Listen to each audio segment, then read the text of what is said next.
dear friend and fellow healer and fellow metaphysicist and metaphysician, Yocheved Godsi. She's my neighbor. All right, so we're going to talk about divine empowerment and transforming obstacles, which is what we always talk about when we get together. So I'm going to let you start. Like, what are you thinking? What am I thinking? Give me just a little more direction because I'm thinking so many things. Okay, what are you thinking about where we are right now? What are you thinking about what is the next edge?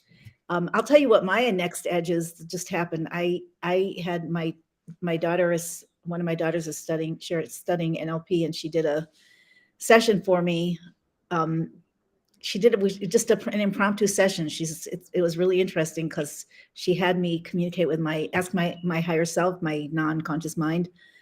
I don't know which part of that mind that was. Maybe that's the superconscious and the subconscious. I don't know. But to ask it, because I've been having mobility issues for many years. So to ask it, what's the higher purpose of this issue? And it was really surprising what came in. Really surprising. It was clear as a bell. You have to stay in so that you focus and do your mission. Wow. Yeah, you need to stay. And I asked it all kinds of other questions. Wow. And it kept going back to that. And it felt very real.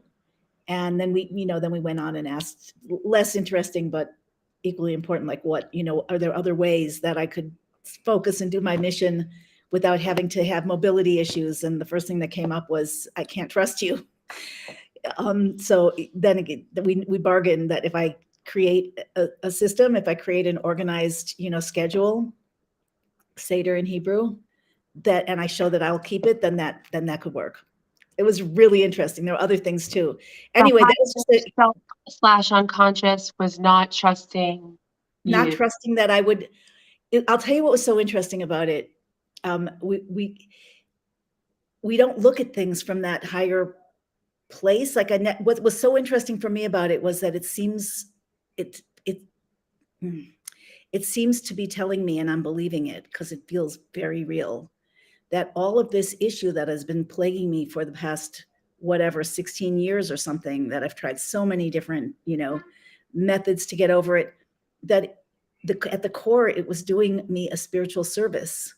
Yes. That the idea that I've been in kind of a cocoon or an incubator, that not even realizing like where the obstacles were, like what I had to figure out. Because if I used to go out and run around, I couldn't spend a day without jogging up and down the hills, like 3 to 5 miles. I just had to be out all day. It was hard for me to be home and do things. So it's just really interesting to get another glimpse. We know this and we talk about it and we learn it and we teach it, but to really see from another angle that, at the end of the day, it's all about the soul journey and what God wants to bring out from us on behalf of ourselves, our soul fulfillment, and everybody else. Because now all the souls are back, at least according to Rabbi Avram Sutton, all the souls are back that ever lived in this generation, to finish up what we didn't do before. Like the core souls branched off into mini souls and minier souls, and everybody has to be here at this point in time making it happen. So hi, Tom. This is I'm glad the notification bell worked. So it's just really, really fascinating. And so anyway, I made a schedule and I got up early and I stuck with it, and it was pretty intense. And I know that you can relate to this. Like, I don't think I've ever done that in my life. Maybe for a day or two. No, for a day or two, yeah, but not as we'll see what happens. But I've resisted that yoke of scheduling forever. Forever. Yeah. The only way I can meet a schedule is if I make a commitment in public. Oh, join my workshop. I'll be there at 8. Then I'm there at 8. But otherwise, and yes,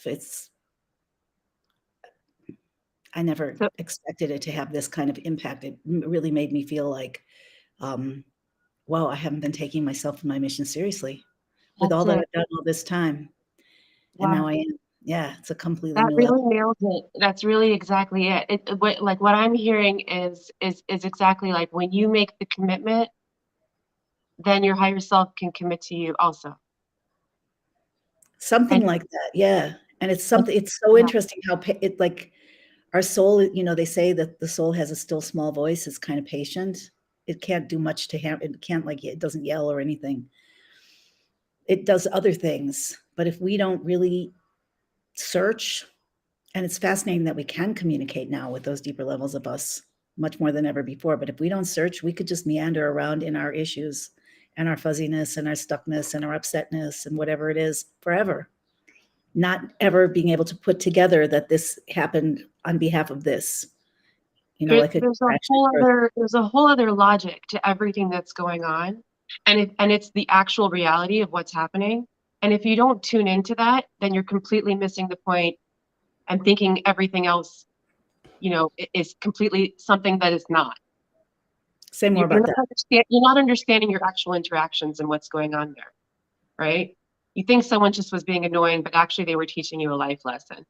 You know, you just like you got stuck in traffic. That there's a reason that happened. It's not just you got stuck in traffic. You got stuck in traffic because you were meant to be there in that time and have that space and have that experience of frustration to work through it, maybe to have that silence, to be able to sit in your own thoughts for a little while, right? There's everything that's happening is happening, like you said, for you, and there's a reason that it's going on.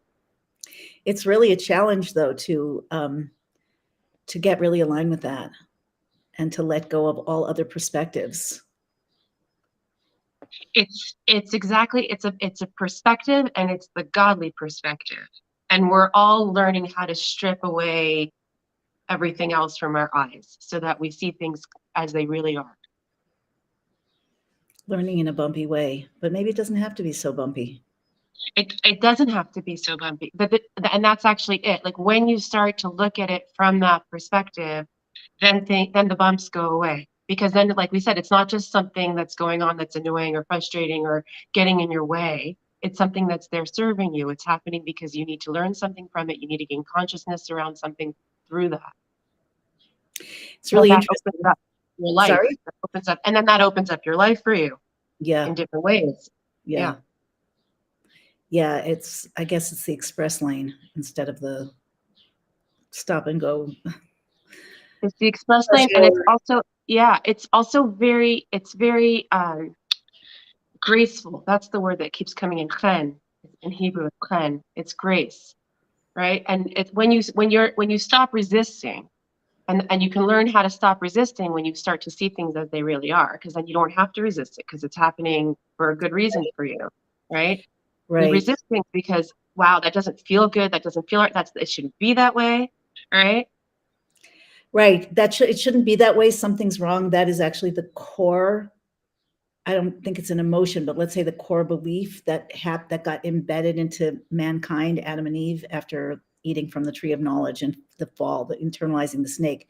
You know, you could say, I'm not good enough. You're not good enough. Life is bad.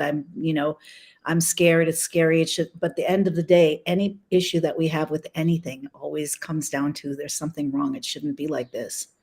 Right. And you're right. If we actually could turn that around, not just as a concept, but as a practice and as a communication with ourselves, our deeper selves, and Hashem, that could change everything. And that's connected with bitachon too, which we've been talking about, the idea of trust and how true trust is an absolute guarantee of revealed good.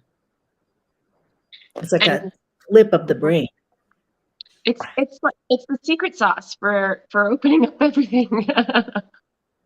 If you want to open the gates, right? When you put your trust in, that's your whole life force that you're putting in there. Right. You're saying, you don't just believe, you're actually like taking a step forward in that direction.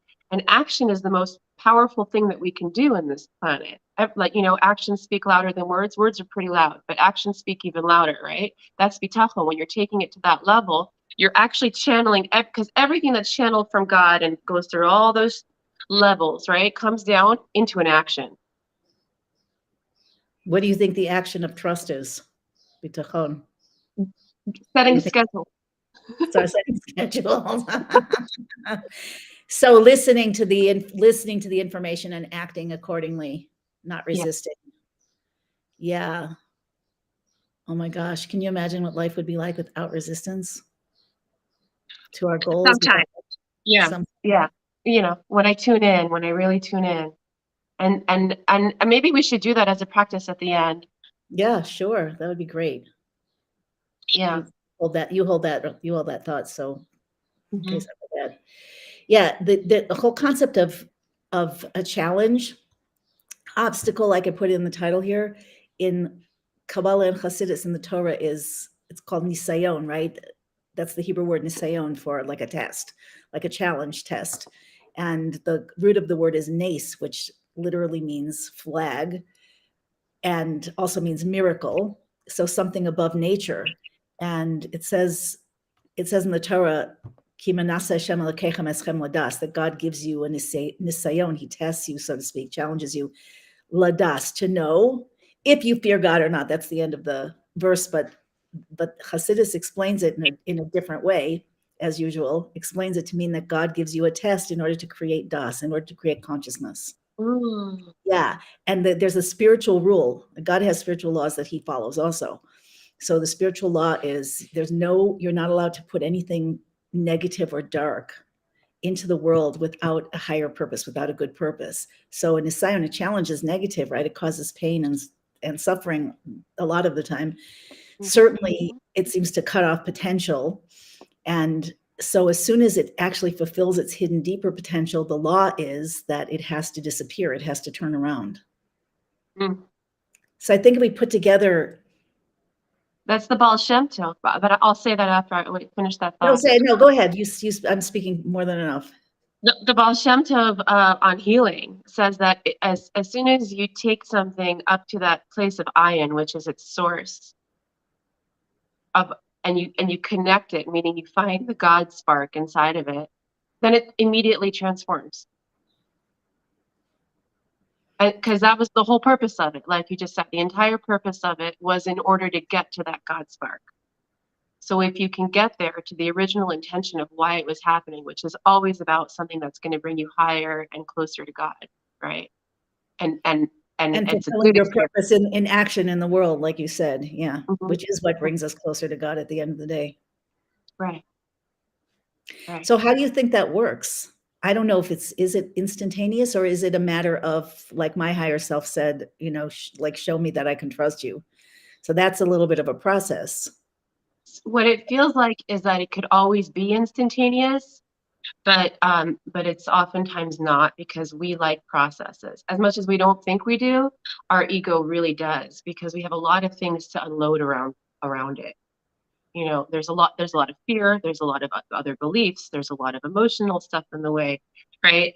And so it could be instantaneous if we were willing to risk it and go and put our bitachon, put our trust like all the way in it and jump right in, then it could happen. But we tend to take a little bit of the roundabout. God likes process too. That's why he created time and space.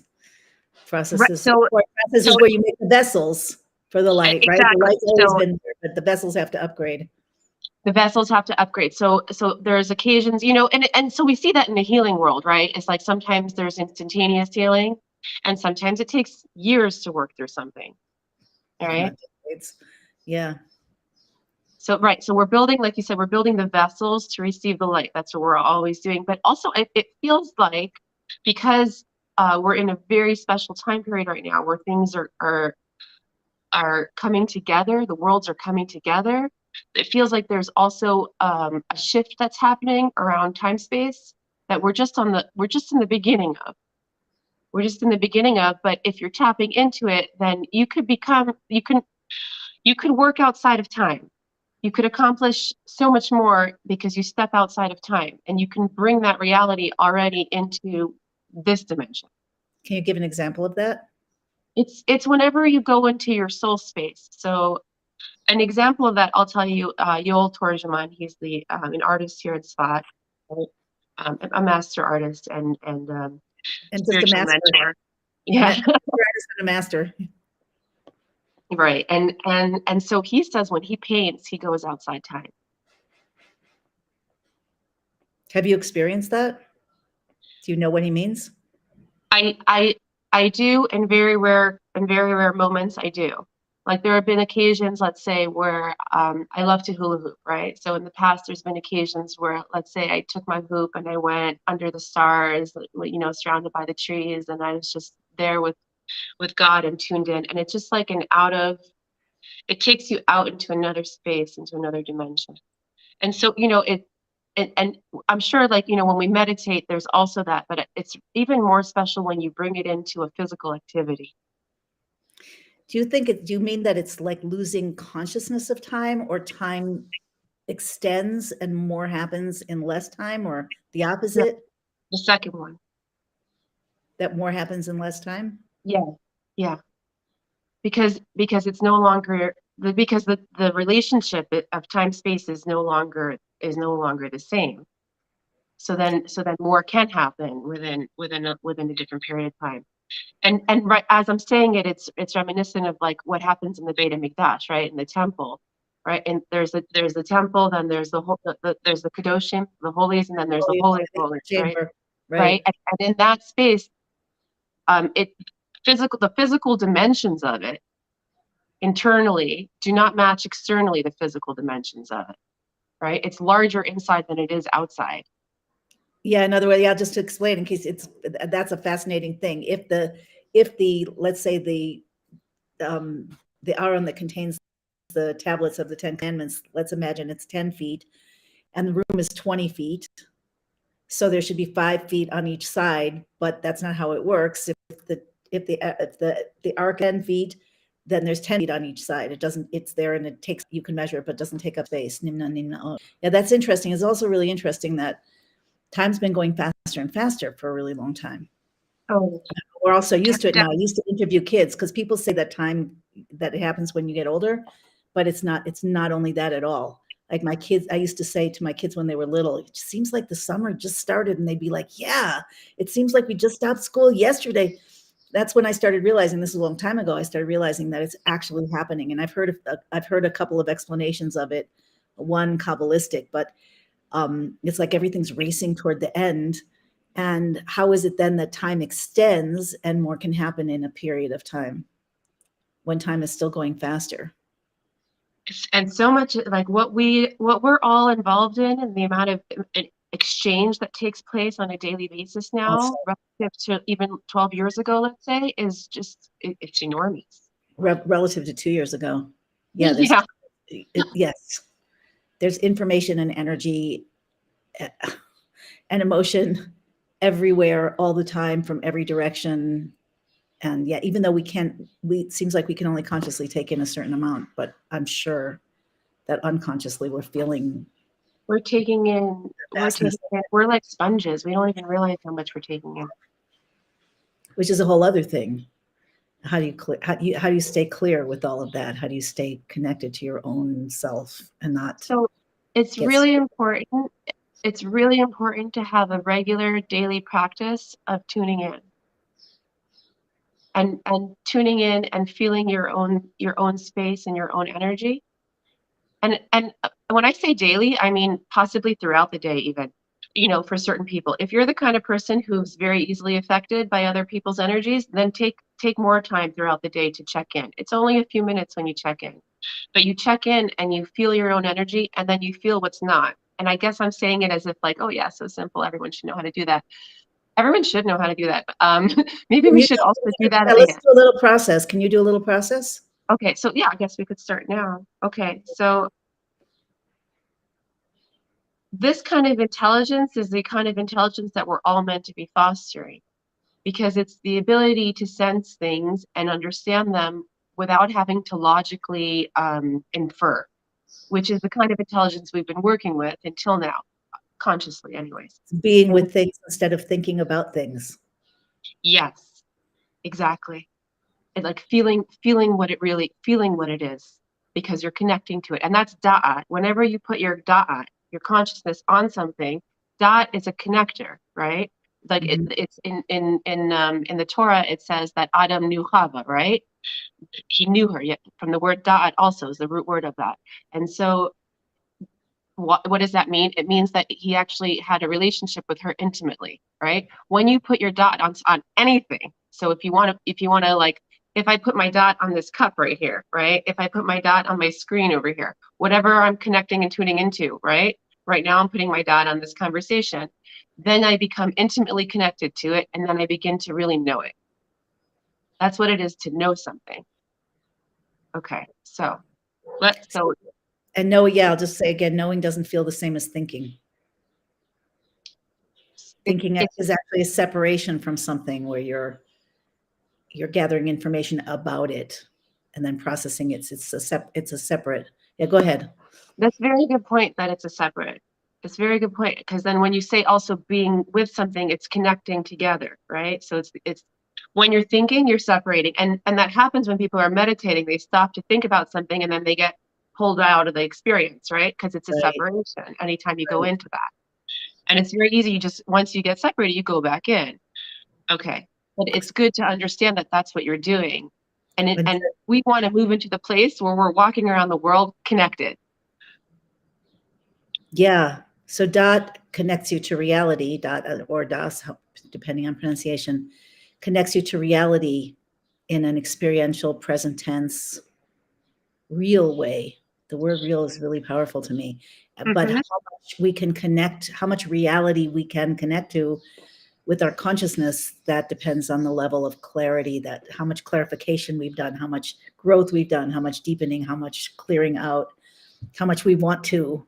How much we practice. So ultimately, I guess our dot will be that there's nothing here but God, and we'll be seeing things through God's eyes. I don't guess that. That's what Hasidus says, but so dot, right? So we know that there's the 10 sphirot, right? There's the 10 sphirot, and they mirror the physical human body, which is created in the image of God. And those are the channels of consciousness that come through. Dot is the integration of every one of those. So when you whenever you count the sphirot, there's always 10, right? And whenever you include dot, you take away keter, which is the top one, which is like the will, the desire. It's the prime one that's coming in, because dot is the internalization of all that. So so it's like, think of it as your soul coming into your body, and the deeper it comes in and moves down into all the deeper levels of consciousness, right?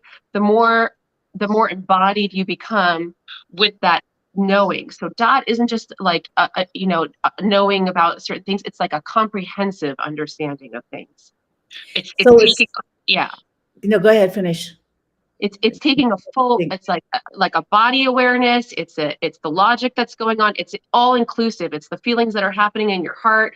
It's an all inclusive opening up to a real understanding of it. And the more we integrate that, it's the same thing that we were talking about clarifying your vision in your eyes and about what you see, right? It's moving that dot, which is your soul knowing, deeper into your reality. And it is a beingness. It is a complete connectedness, because everything really is one, and it's beginning to understand that in a real embodied way. It's so interesting, though, the image that you gave about Keter. I don't know if this is confusing for people. It probably is if you're not familiar with the Kabbalistic tree of life, the Sphirot. But Keter is the desire of this. It's the pleasure and will of the soul. It's the faith of the soul. Let's just say it's what propels, also of God, what propels the soul to keep coming back into the body at every nano instant as God creates and uncreates the world. But what you're saying about dot is that dot is the internalization of Keter. I'm just now having an image of the Keter becoming personal and specifically connecting with the human experience. So that's where dot is as it comes down, and a lot of it happens on an unconscious level until we, rise up and make it more conscious. But as the world is being created, also God's Keter is coming down and becoming personal, making things happen as we go deeper into our true selves through the Torah and all the other means that we, go along with it. So we're coming back, we're recapturing larger and larger levels of that Keter, of that original soul perspective and the soul mission, and even it's beyond the soul mission. It's that soul's core connection and oneness with God, but it's happening through the human lens. It's happening through the human experience. Yeah. And our challenges are what propel that, because our challenges, one way or another, whether you have a challenge, I don't want this, I have to change it, or whether you have a challenge, I want this and I need more to accomplish it. whatever it is, the challenges are what make us move. And the challenges come from the dot also, because the dot is your das connects you to what your soul desires and what the next phase of its mission is. Right. So it all works together. Okay. I don't want to keep interrupting Right. the It's process. drawing you toward that. And then you're having those experiences, and connecting back to what we were saying in the beginning is that those experiences are happening in order for your consciousness to expand, right? In order for your dot to be more internalized. I think also it's important to add that when we have an experience, when we as a human being, one of us has an experience that's beyond the typical human range, it's and especially when it processes through our physical brain, then it's now part of the world, and it now becomes more accessible to other people. Once it's the brain fully saturates it, Tivuna, then it's completely accessible. But then it's just part of the paradigm, the human paradigm. So the work that we're doing in just so many ways is for ourselves, is for everyone, and changes everything. Yes. Yes.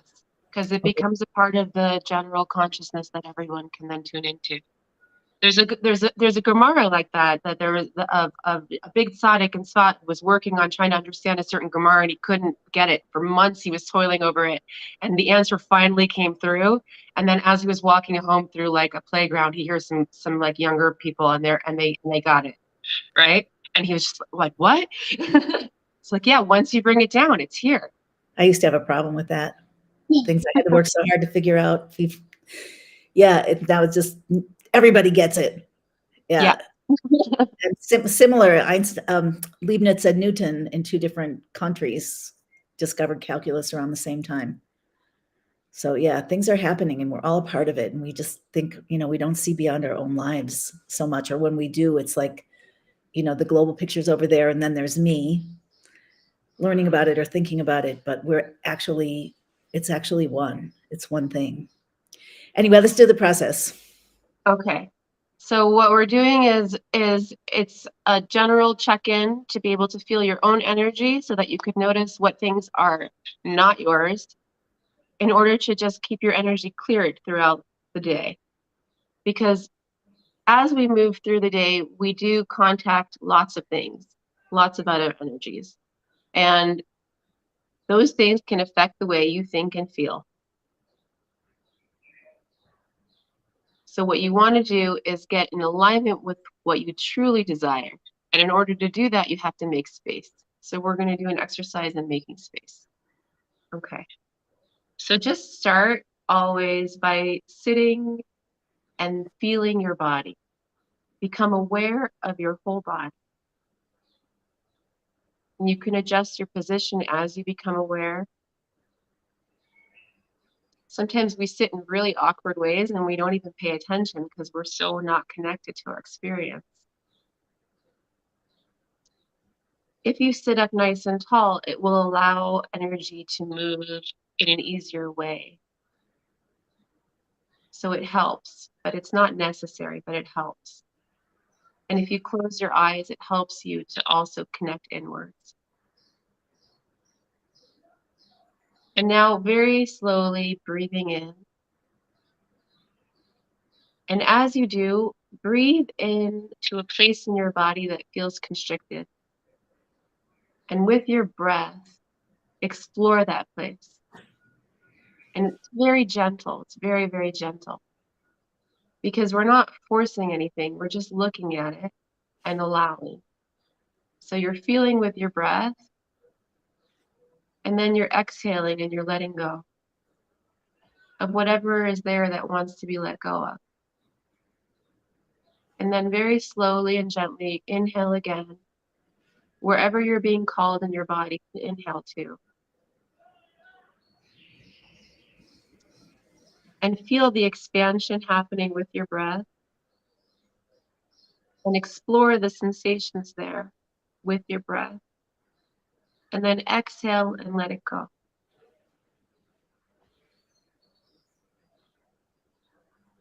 And as you do this, as you inhale to the different places that you're being called in your body, you're paying attention, you're bringing your consciousness there.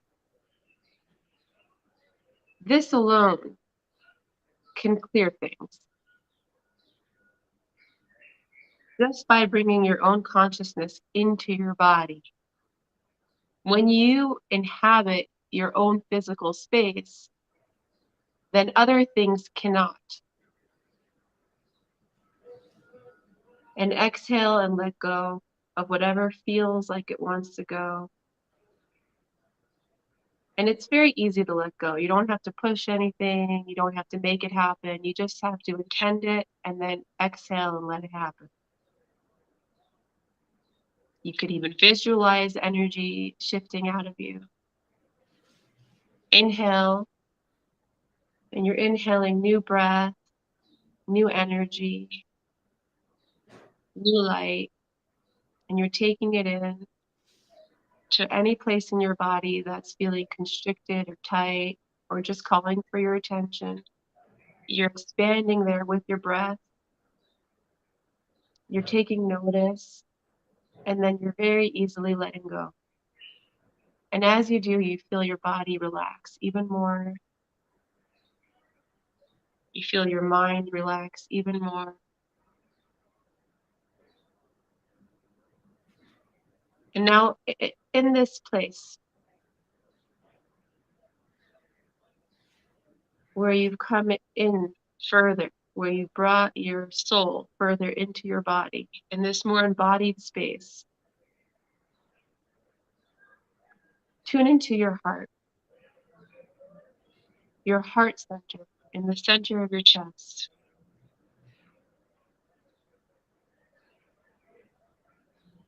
And just feel what it feels like there. Notice the sensations.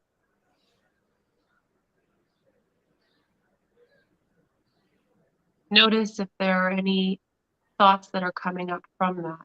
Not in your mind, but from your heart. Any images as you feel your heart space. Any colors. Anything that comes to mind as you sit and take notice here. And when you're taking notice here, you're feeling. You're using your da'a to be one with that space. It's a comprehensive look. It's a comprehensive being with and understanding in a different way. So you don't have to try and understand it. It just is. And now we're going to go even deeper into the heart space, into the core of your being, into what we call the Holy of Holies. And this is the place where heaven meets earth in your body. And feel that connection there.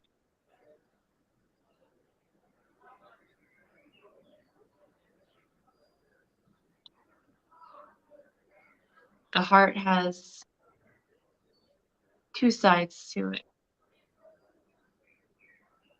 We're feeling the upper side that's connected high above.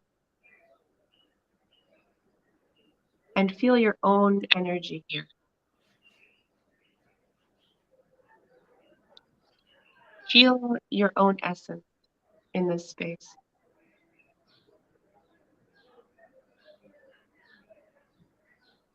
And breathe in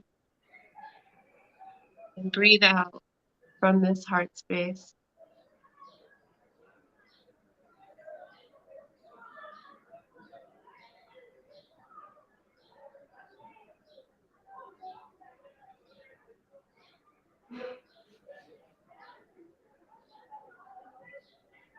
Taking notice of what it feels like to be here in your own energy.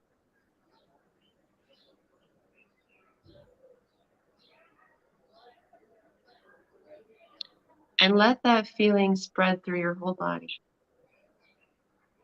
Consciously breathe it and enlarge it with your breath and allow it to expand into your whole body.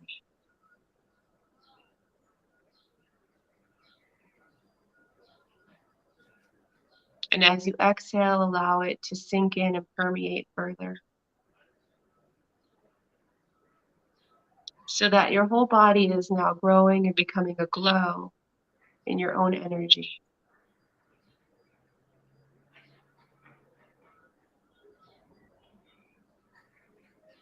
And feel that this embodiment of your own energy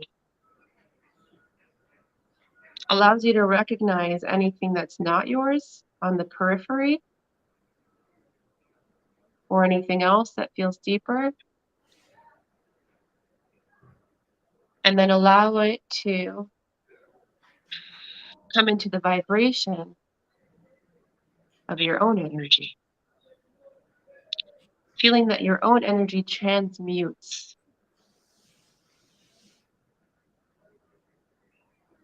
anything else that's foreign.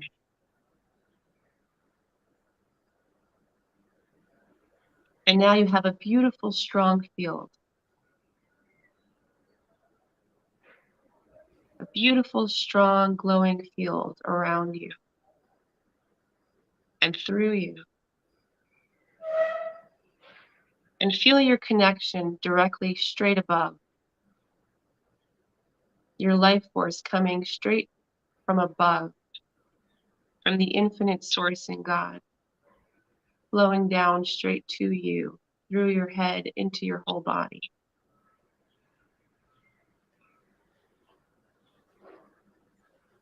That's your power source.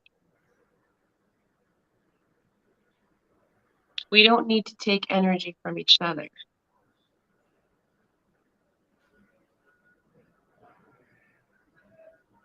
In unconscious ways. We can choose to give to each other in conscious ways and receive in conscious ways. And we're all learning how to tune into our true power source.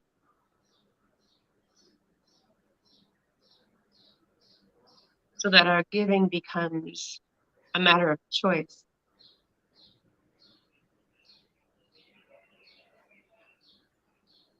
So for a moment, feel what it would be like to choose to give consciously from this powerful place of a strong field.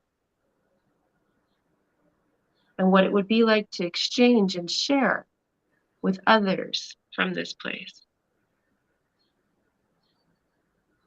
For everyone to be in this place.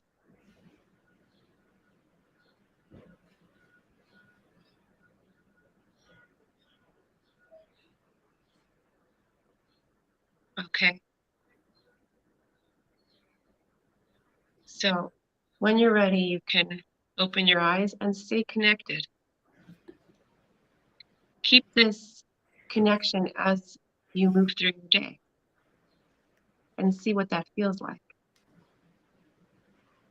to interact from here.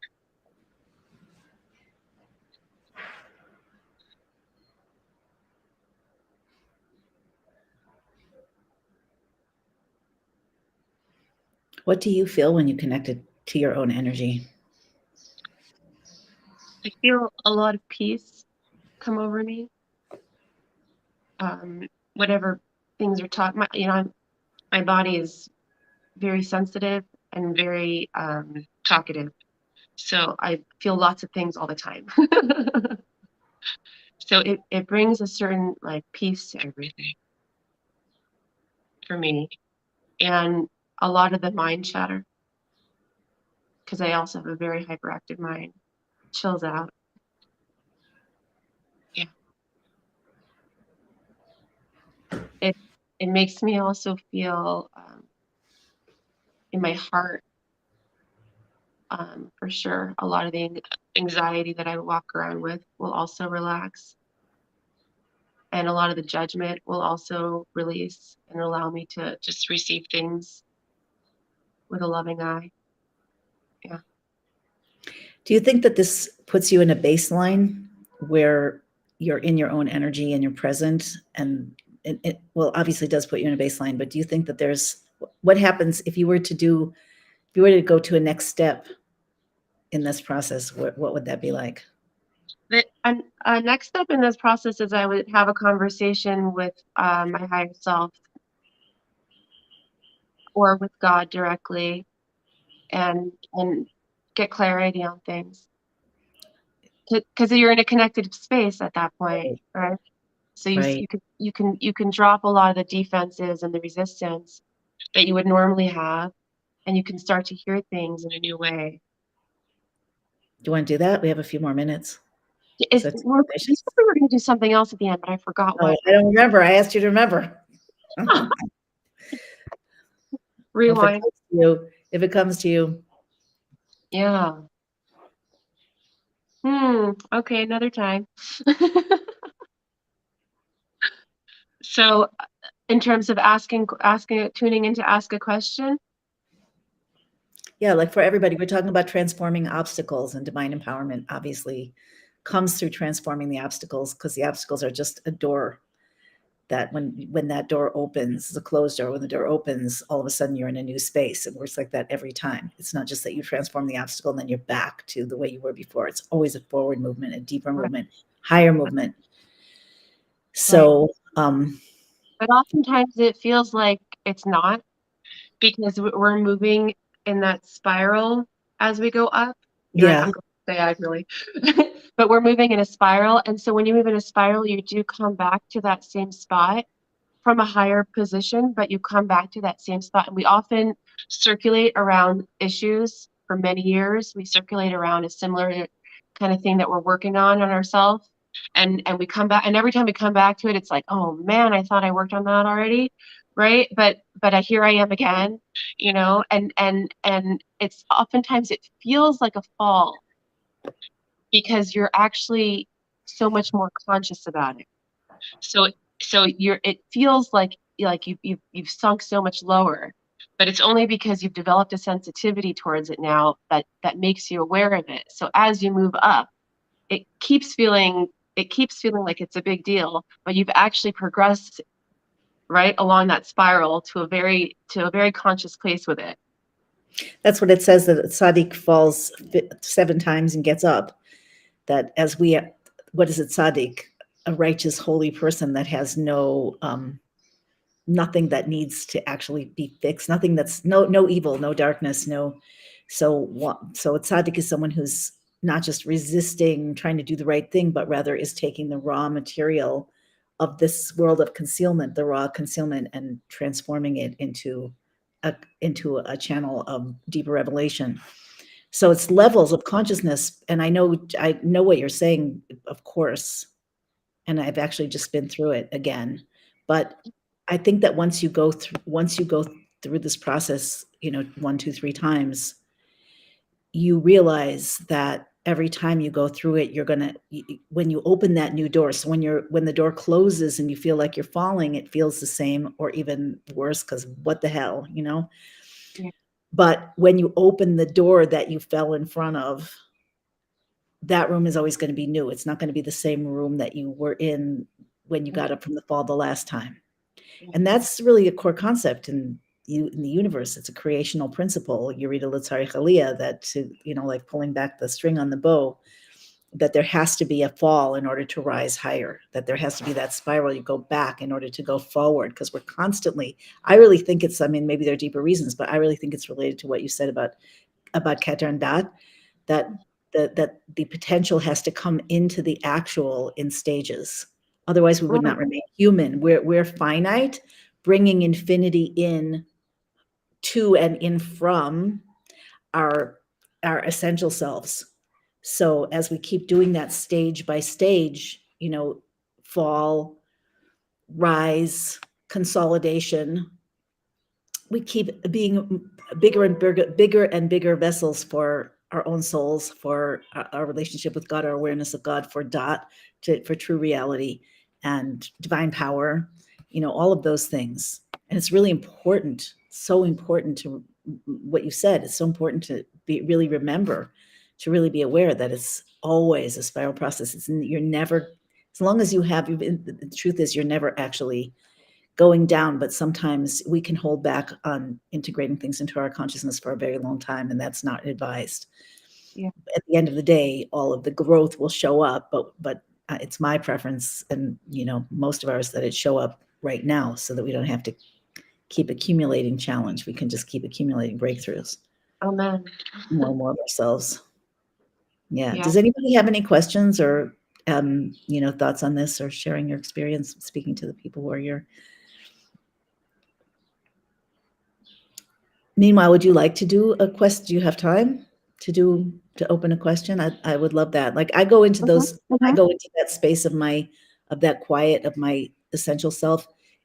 I'm used to it now, but it still seems odd because it has nothing. It has no other than awareness. It has not, unless I interpose a question or a feeling or whatever.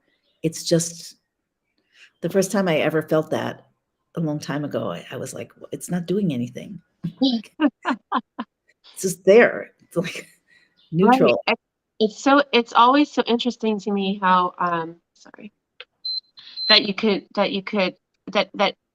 that it's a matter of chachma, right? We're talking about opening up chachma, right? Which is koachma. So it's the sphera that's connected to the right brain hemisphere, right? Right. And it's wisdom. That downloads. It downloads. And that's where the downloads come from, right? It's like pure shot of information that's coming in that doesn't really have any kind of form yet. And if you take the letters of Chachma, right, it's Koachma, is the power of what. And that's what it is. When you ask what, when you ask a question, then you create that opening and then it can start activating and things can come in. Right. That's exactly what does activate it. A question or even a sense of wonder sometimes, like it could happen, the experience of Chachma, if you see something beautiful, that activates Chachma also. It's like, what is this? What's making it so beautiful? It's like it takes you out of the personality, physical, linear world into something that the soul senses. Whoa, this is whoa. Yeah. And then then the left brain asks like, why? Why?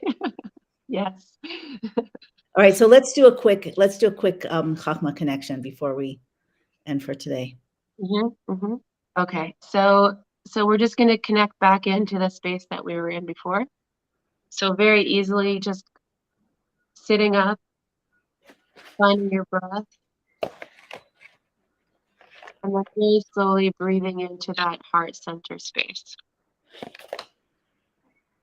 Wherever you put your attention, that's where your consciousness goes. Consciousness, soul, light, it's all equivalent.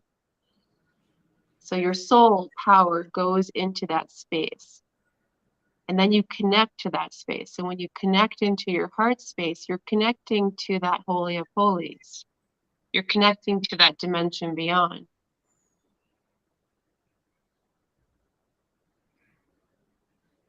When you do so intentionally, it's also in the intention of what you're doing, in the desire. Because everything follows desire. Whatever you're experiencing in your life, there's somehow a desire there, consciously or unconsciously, for that experience. So having the desire, the intention to come into your heart space and to connect. So just feel here. Be in this space. Be in your heart space. And breathe here.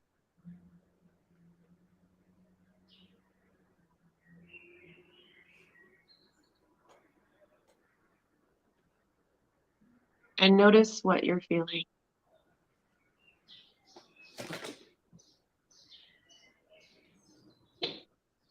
Notice first what it feels like in the lower heart. So that could be any of the thoughts and emotions that are circulating around you at this time. And then intentionally move into a deeper space of the higher heart. That quiet, still place where you can hear that still small voice come through.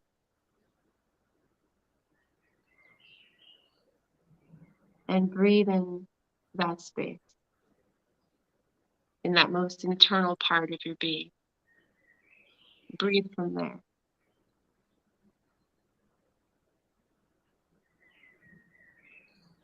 And once you feel connected to this place of source, to this essence of your own being,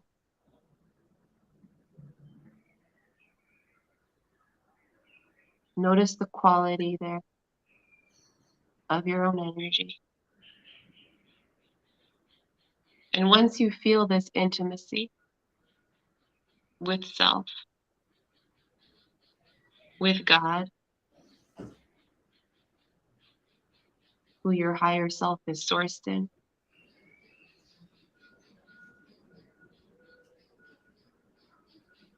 who talks to you through that space, through your higher voice.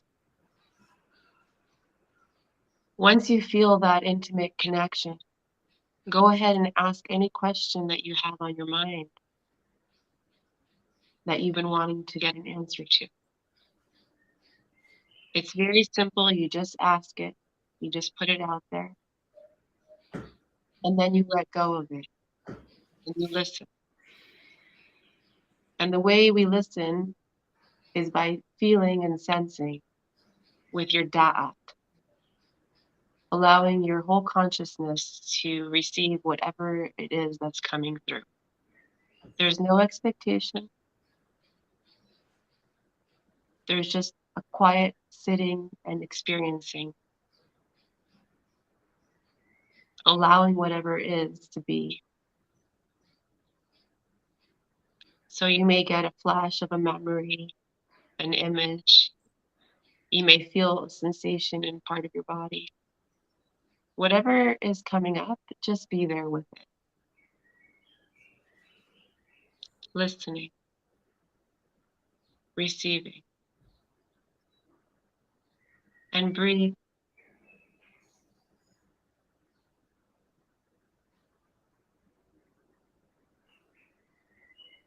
Are there any emotions that you're feeling coming up?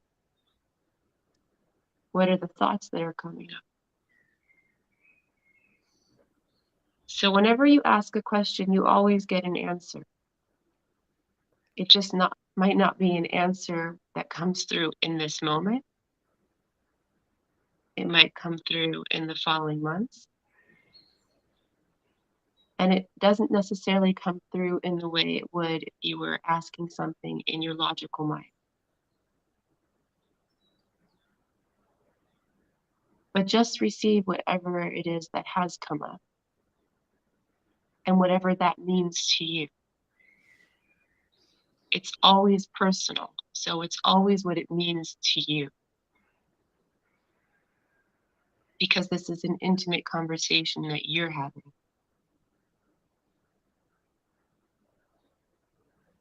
People have different symbols that represent different things.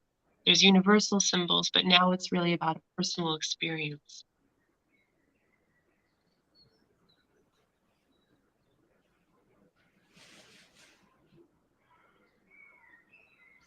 And you always say thank you for any time you ask something, you are receiving something.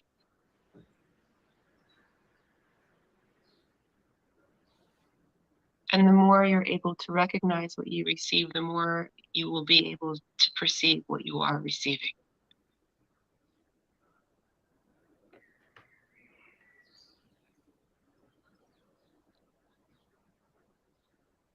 And if you have a desire for further clarification on what you've received, go ahead and ask a question on that.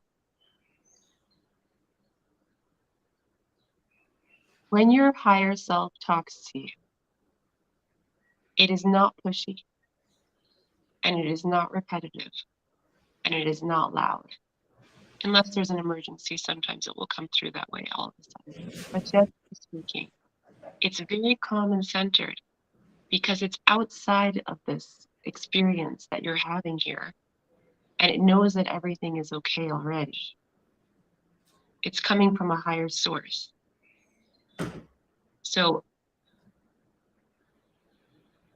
being able to receive from that place is all about our ability to receive it. Because it doesn't run after us in a pushy way.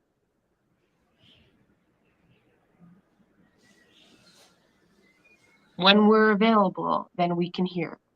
When we step out of our ego resistance to how we think things should be,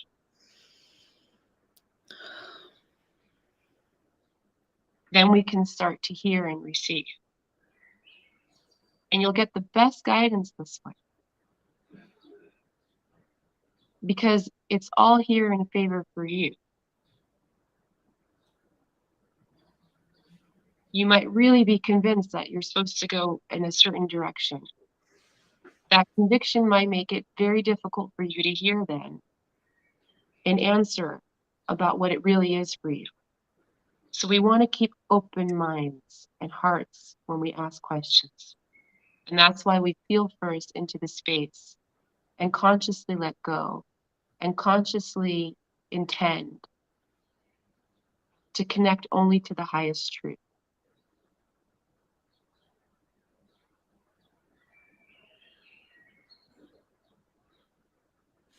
The more you practice this,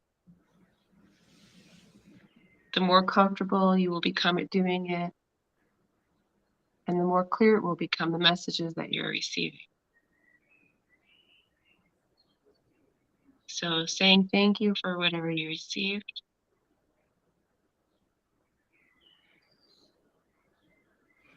And just thank you in general. To yourself for all the hard work you do, to God for this beautiful life.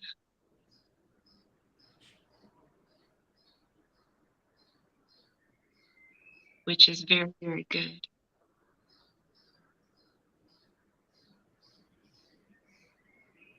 And feel that in your body as you say it. Feel the gratitude for the goodness.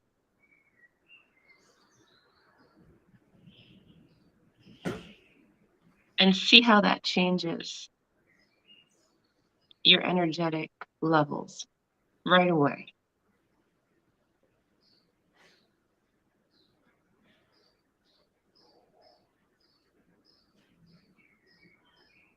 One of the healthiest practices we could do is to constantly be aware of what we're receiving and the gifts of life. It really brings health into the body. Okay. Thank you. Wow, that was really refreshing. And problem is, it's always hard to talk after something like that, but that's okay. Right? Right. All right. Thank you so much.